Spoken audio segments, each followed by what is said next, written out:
Assalamualaikum warahmatullahi wabarakatuh. Ayo, siapa yang tahu apa sih itu kebutuhan? Kebutuhan adalah segala hal yang kita butuhkan untuk bertahan hidup. Jika kebutuhan tidak terpenuhi, maka kehidupan seorang akan terganggu. Contohnya, seorang siswa memerlukan pensil, pulpen, buku untuk menunjang proses dia dalam belajar.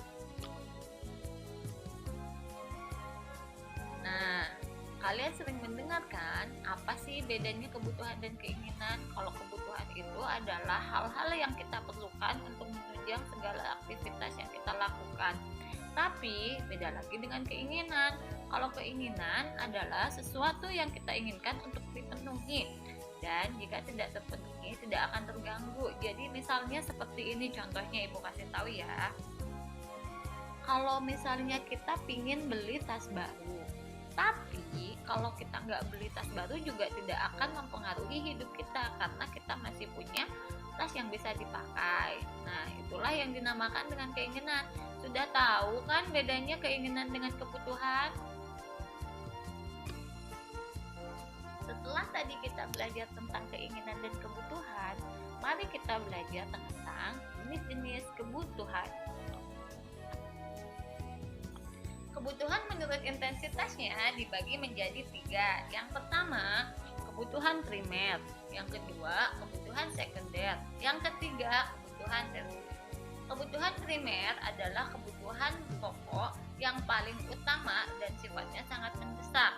Kebutuhan primer merupakan kebutuhan agar kita bisa bertahan hidup. Contoh dari kebutuhan primer adalah sandang, pangan, dan papan. Contohnya makanan, minuman, baju, dan rumah. Itu untuk kebutuhan primer. Sekarang kebutuhan sekunder. Sekunder adalah kebutuhan yang dipenuhi jika kebutuhan primer sudah terpenuhi. Jadi, kalau kebutuhan pokok kalian sudah terpenuhi, barulah kalian boleh membeli kebutuhan-kebutuhan sekunder lainnya. Contohnya TV, televisi, lemari, alat masak, atau hal-hal yang memang kalian butuhkan setelah kebutuhan pokok. Selanjutnya, kebutuhan tersier.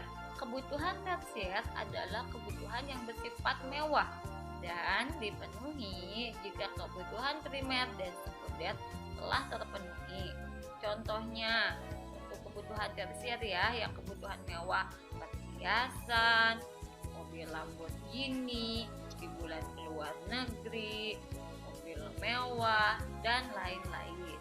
Nah, itulah kebutuhan menurut intensitasnya. Baik, setelah kalian tadi mendengar macam-macam kebutuhan menurut intensitasnya, sekarang Ibu akan menjelaskan kebutuhan menurut waktunya. Kebutuhan menurut waktu dibagi menjadi 2. Yang pertama, kebutuhan saat ini. Yang kedua, kebutuhan masa depan. Kebutuhan saat ini bisa dikatakan kebutuhan yang harus dipenuhi saat ini dan tidak boleh ditunda-tunda.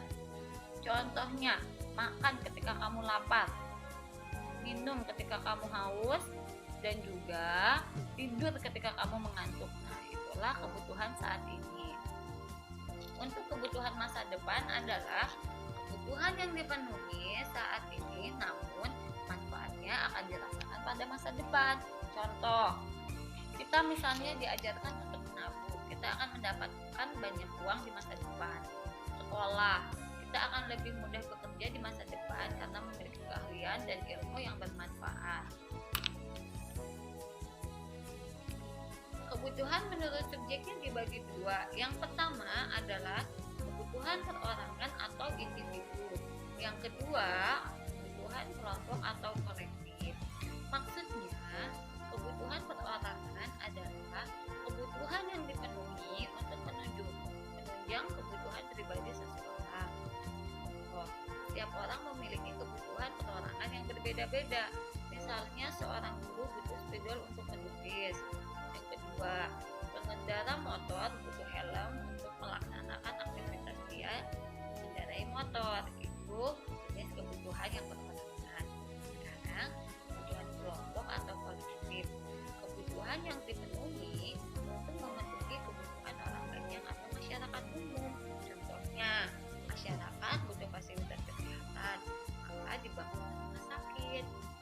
yang lainnya juga ya. Untuk kebutuhan kelompok masyarakat butuh pendidikan, maka dibangunlah sekolah. Yang terakhir adalah kebutuhan menurut sifatnya. Yang pertama adalah kebutuhan jasmani. Yang kedua, kebutuhan jasmani adalah kebutuhan yang dipenuhi menjaga fisik atau material kita. Kita harus makan agar jasmani kita kuat, olahraga biar badan segar. Nah, itulah contoh dari jenis kebutuhan jasmani. Selanjutnya yang kedua adalah kebutuhan rohani. Kebutuhan yang diperlukan untuk menjaga kejiwaan atau batin rohani kita. Contohnya ibadah, hiburan, sosialisasi. Nah, kita memerlukan kebutuhan rohani agar untuk menjadikan diri kita menjadi sehat, menjadi pikiran tenang, dan membuat aktivitas kita juga menjadi lancar. Setelah kita belajar tentang macam-macam kebutuhan, sekarang Ibu akan menjelaskan tentang faktor-faktor yang mempengaruhi kebutuhan. Ada 6 faktor yang mempengaruhi kebutuhan. Yang pertama, kondisi alam. Kondisi alam seseorang bisa mempengaruhi jenis kebutuhan. Contohnya, pada orang yang tinggal di daerah pegunungan, kebutuhan dia akan jaket atau baju tebal itu sangat dibutuhkan karena di sana kondisi alamnya cuacanya dingin. Berbeda dengan orang yang tinggal di daerah pantai karena panas, dia tidak terlalu memerlukan jaket atau baju tebal. Nah, yang kedua adalah peradaban. Yang ketiga, agama dan kepercayaan. Setiap agama atau kepercayaan memiliki ciri khas masing-masing tentang kebutuhannya. Contohnya, bagi yang beragama Muslim, untuk perempuan dibutuhkan kerudung, jilbab, pakaian Muslim. Berbeda dengan orang yang bukan beragama Muslim, dia tidak dibutuhkan baju dan pakaian jilbab.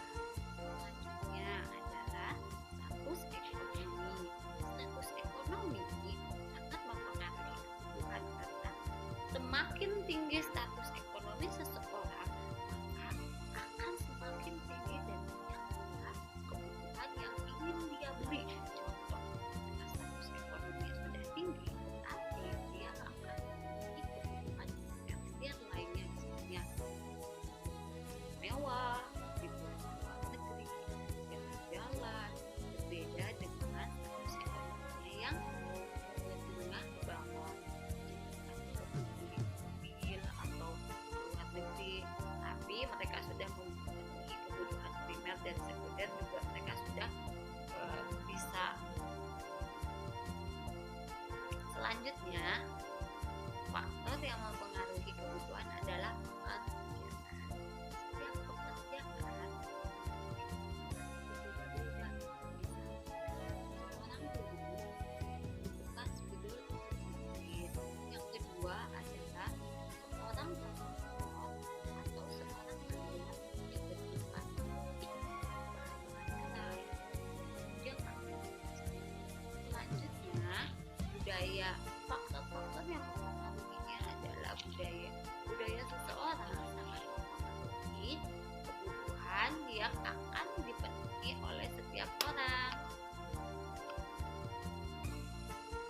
Hari ini kita akan belajar tentang alat pemuas kebutuhan manusia. Alat pemuas kebutuhan manusia dibagi menjadi 2. Yang pertama adalah barang dan yang kedua adalah jasa. Tapi hari ini Ibu akan menjelaskan tentang alat pemuas kebutuhan manusia berupa barang. Yang pertama adalah barang menurut tujuan penggunaannya. Barang menurut tujuan penggunaannya yang pertama adalah barang konsumsi dan yang kedua adalah barang produksi atau barang modal.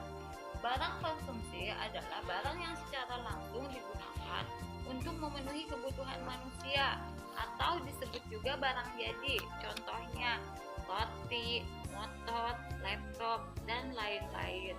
Sedangkan barang produksi adalah barang yang digunakan untuk menghasilkan barang lain. Contohnya adalah untuk menghasilkan lemari, butuh kayu, paku, lem, cat, dan lain-lain. Selanjutnya, contoh yang lain yaitu untuk membuat layang-layang kita butuh lem, kertas, bambu, dan lain-lain juga. Sekarang, Ibu akan menjelaskan tentang barang menurut cara memperolehnya. Yang pertama adalah barang bebas. Barang bebas adalah barang yang bisa dinikmati tanpa harus mengeluarkan biaya pengorbanan dan jumlahnya tidak terbatas. Contohnya air laut, udara, matahari. Kita bisa menikmati seluruh barang-barang tersebut tanpa harus mengeluarkan pengorbanan atau mengeluarkan uang. Selanjutnya, barang ekonomi. Barang ekonomi adalah barang yang jumlahnya terbatas dan mendapatkannya harus dengan pengorbanan. Sebagian besar barang yang dihasilkan harus sudah menjadi barang ekonomi dan memang dibutuhkan oleh masyarakat. Contohnya mobil, air kemasan, TV, kursi, dan lain-lain. Nah, itulah contoh dari barang menurut cara memperolehnya.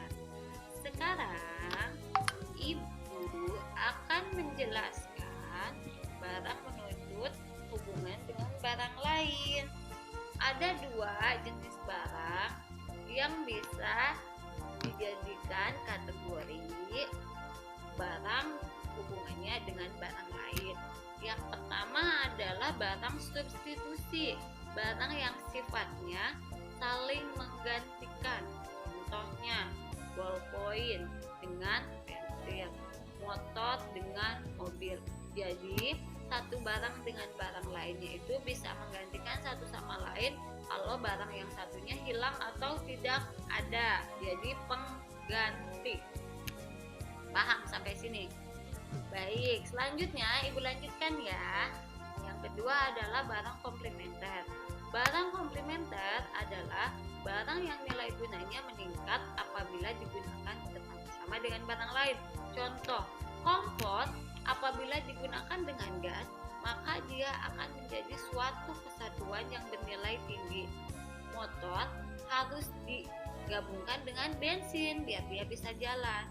Contoh yang lainnya lagi, sepatu dengan kaos kaki. Nah, itulah yang disebut dengan barang komplementer atau yang bisa disingkat atau bisa dianggaplah sebagai barang saling melengkapi satu sama lain. Sudah tahu bedanya ya barang substitusi dan komplementer?